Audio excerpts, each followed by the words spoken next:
Thank you for joining us on News Now. I am Frank Omalape. Now the federal government, through the Ministry of Interior, has declared Monday, June 13 as a public holiday in commemoration of Nigeria's Democracy Day, which comes up on June 12. The Minister of Interior, Ogbeni made this known in a statement signed by the Permanent Secretary of the Ministry, Dr. M.L. Shuaib Begore, on Thursday. He congratulated Nigerians and urged all citizens to support the present administration in its effort at ensuring a secured, united and prosperous nation. Aregbesola admonished Nigerians to use the occasion to reflect on the long journey the country has made towards the enthronement of civil democratic order before independence in 1962 date and the sacrifices of the patriots. The former governor of Osun State also enjoined Nigerians to keep faith with democracy, stating that although it might not have brought the best of expectations, keeping to it is better than alternatives that have proved ruinous and disastrous to the nation. There will surely be light at the end of the tunnel, he added. Away from there now, the Independent National Electoral Commission has set a June 17, 2022 deadline for presidential candidates to name their running mate and a July 15th deadline for state elections. Inec Chairman Mahmoud Yakubu said this in a statement on the Commission's social media pages. Similarly, the list of all presidential and governorship candidates must be accompanied by the names of the running mate, without which the nomination is invalid, according to Inec. Thursday's update from the INEC chairman read, and quote, all nominations must be uploaded to the portal on or before the deadlines. The portal will automatically shut down at 6 p.m. Friday, 17th June 2022 for national elections and 6 p.m.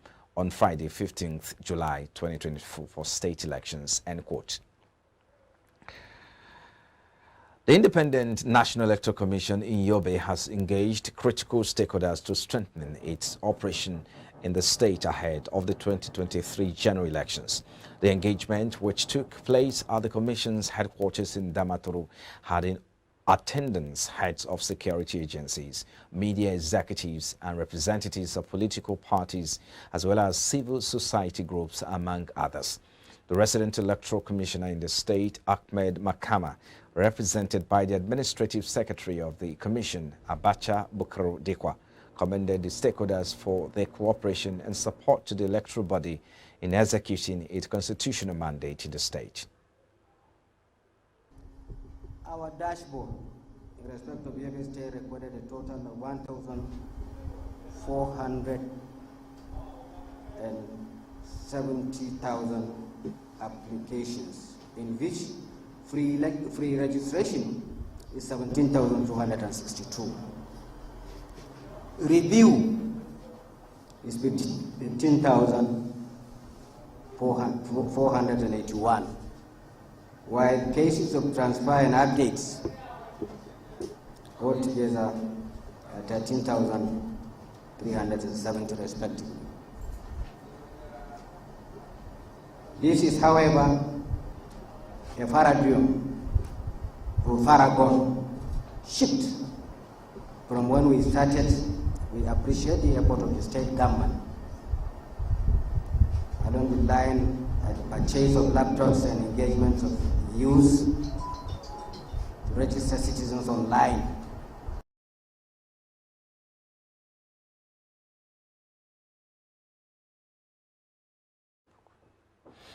And now Reverend Father Hyacinth ALIA has won the governorship primary election rerun conducted by the All Progressive Congress APC in 12 local government areas and 3 council wards in Buruku local government in BENUE State.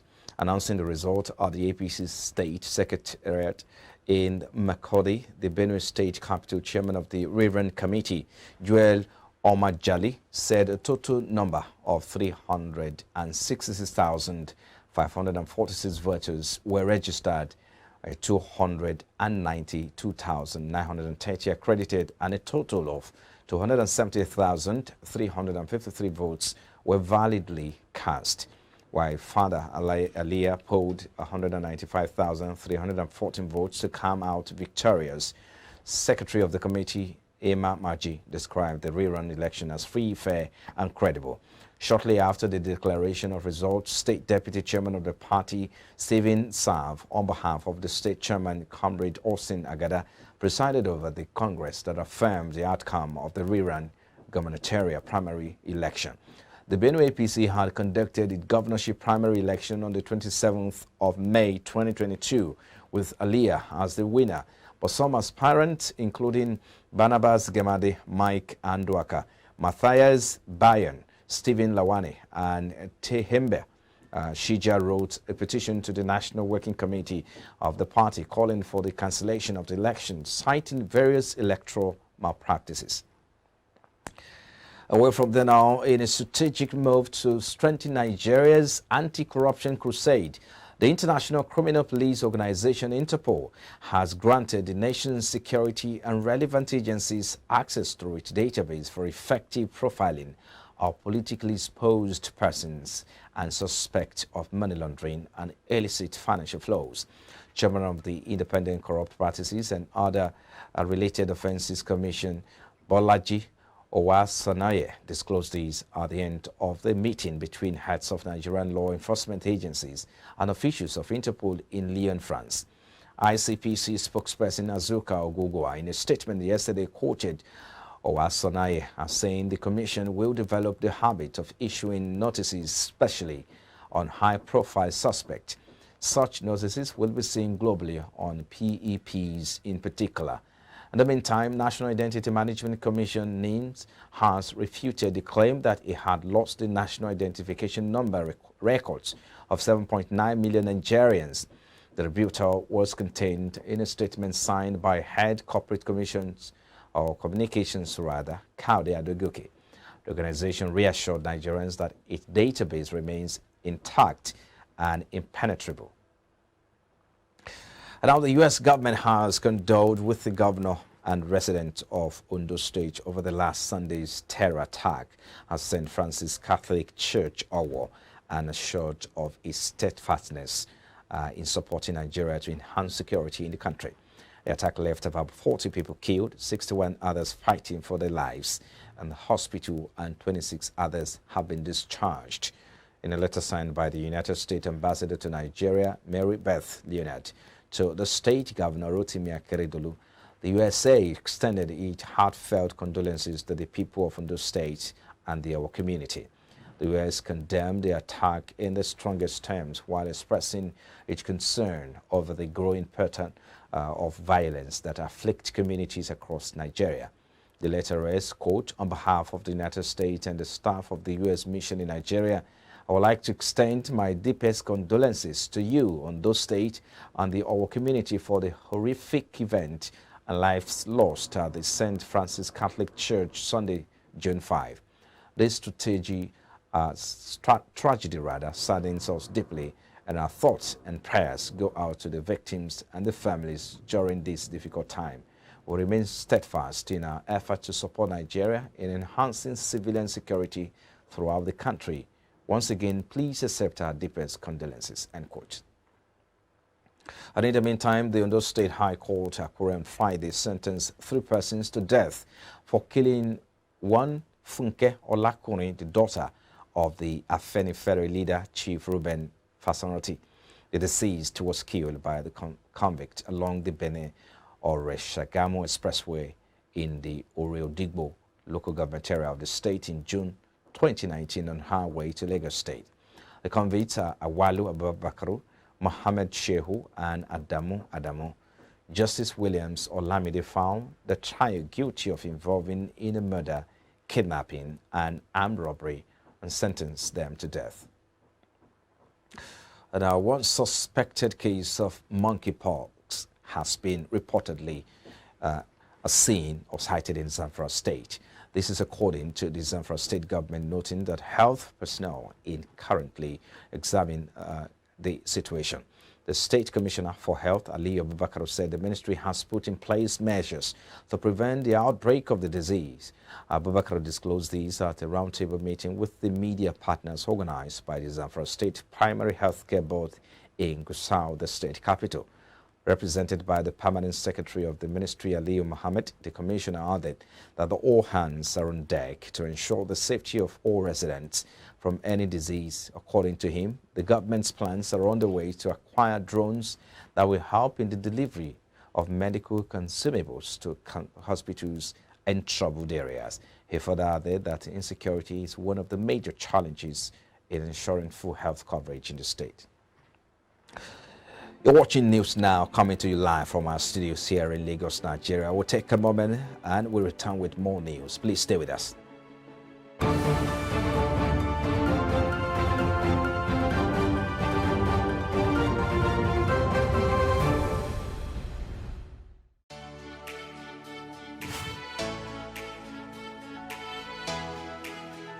Most people don't understand the magic of a perfect skin, the allure of a well-pampered skin. We bounce from skincare products to skincare products,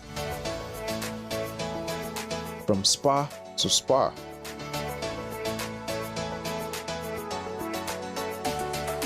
Looking for that ideal solution.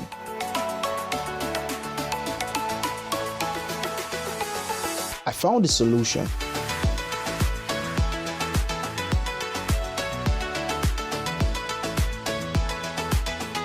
And it's BENUE Skincare and Spa. My name is Neil, and I'm proud to be a part of the BENUE family.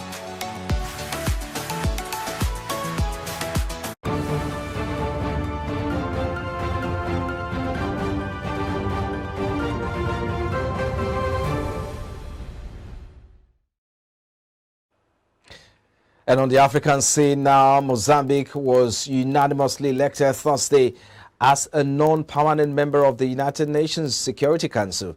In the African and Asia-Pacific groups, Mozambique received 192 votes and will succeed Kenya.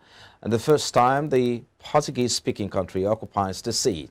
The two other regional groups, Ecuador, Japan, Malta, and Switzerland, were also elected. They will replace India, Ireland, Kenya, Mexico, and Norway. The new non-permanent members of the UN Security Council will take up their positions from the 1st of January 2023, and their mandate will end on the 31st of December 2024. Mozambican President Filipe Nyusi said that his country will try to contribute to building peace in the world, advocating dialogue and multilateralism. The Security Council consists of 15 countries. 5 of them are permanent members with the right to veto. And on the foreign scene, China's commercial hub of Shanghai will lock down millions of people for mass COVID-19 testing this weekend, just 10 days after lifting its grueling 2-month lockdown, unsettling residents and raising concerns about the business impact. Racing to stop a wider outbreak after discovering a handful of community cases, including a cluster trace to a popular beauty salon. Authorities have ordered PCR testing for all residents in 14 of Shanghai's 16 districts over the weekend. 5 of the districts said residents would not be allowed to leave their homes while the testing was carried out. A notice issued by Changing District described the stay home required as close management of the community being sampled. The latest scare triggered the rush to grocery stores and online platforms to stock up food as users of China's Twitter like Weibo express fee they could be locked down for longer, having only started going back to work after the last lockdown was lifted June 1. And now Switzerland has adopted a new UN sanction or European sanctions against Belarus and Russia, also imposing financial and travel sanctions on 100 additional individuals and entities, including oligarch Alexandro and Melnichenko, the Federal Council said on Friday. The Swiss list of sanctions individual entities, which is the same as the European Union's, includes military personnel held responsible for atrocities committed in Bucha, individuals active and the views of politics and disinformation on certain oligarchs and their families members, it said. The Council also approved the exclusion of 4 new Russian and Belarusian banks, including as bank Russia's largest from the SWIFT transaction system was also approved. The amendment came into force at 16 GMT Friday. You're still watching News Now. All right, coming up next is sport.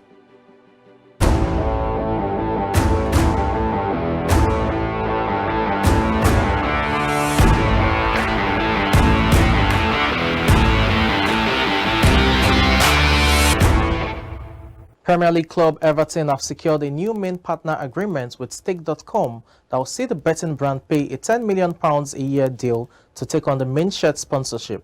That fee surpasses Everton's previous record for their shirt sponsorship, which was £9.6 million a year paid by SportsPesa between 2017 and 2020. The new long-term agreement, which kicks in from the start of the 2022-2023 season, covers the men's and women's teams, but due to Stake being a betting brand, it will not include the English club's youth sides. The deal does, however, also include other physical and digital assets. Stake.com will replace Cazzo as the Toffee's main sponsor after the club announced they would not be renewing the agreement with the UK online car retailer in March. Still talking sports business, Dutch football giants Ajax have expanded their main shirt sponsorship agreement with domestic pay TV provider Ziggo. The newly announced partnership will see Ziggo's logo continue to feature on the front of Ajax's shirts, while the company's GigaNet brand will now gain placement on the back during the Eredivisie and Cup fixtures from the start of the 2022-2023 season. Ziggo first partnered with Ajax in 2015, signing a reported €8 million a year deal, before extending the agreement in 2019 and most recently in November last year.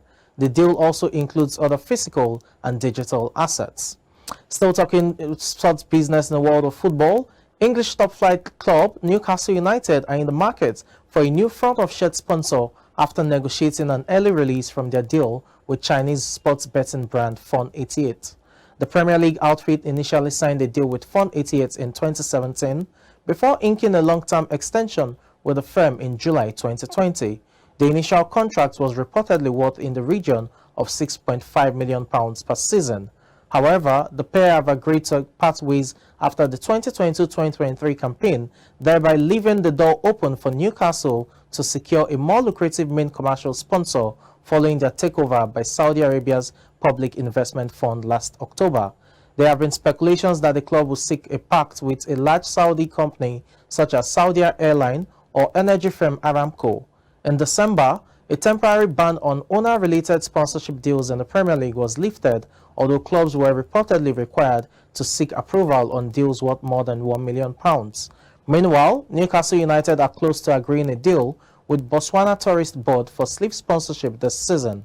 The club's previous agreement with travel search engine Kayak expired at the end of 2021-2022 season. And finally, on sports business, this year's Wimbledon tournament will have record compensation for players, with winners of its two single championships taking home $2.5 million each. The record amount of cash up for grab comes as Wimbledon plans to host full capacity crowds for the first time in 3 years at London's All England Lawn Tennis and Croquet Club. Total prize money will be $50.4 million, an 11% increase compared to 2021. It also represents a 5.4% increase from 2019's pre-pandemic tournament. Players who lose in the first round will pocket roughly $63,000, while runners-up of the two single championships will take home more than $1.2 million. Wimbledon will be played from June 27th to July 10th. And that's it on sports business. Up next is the stock market report.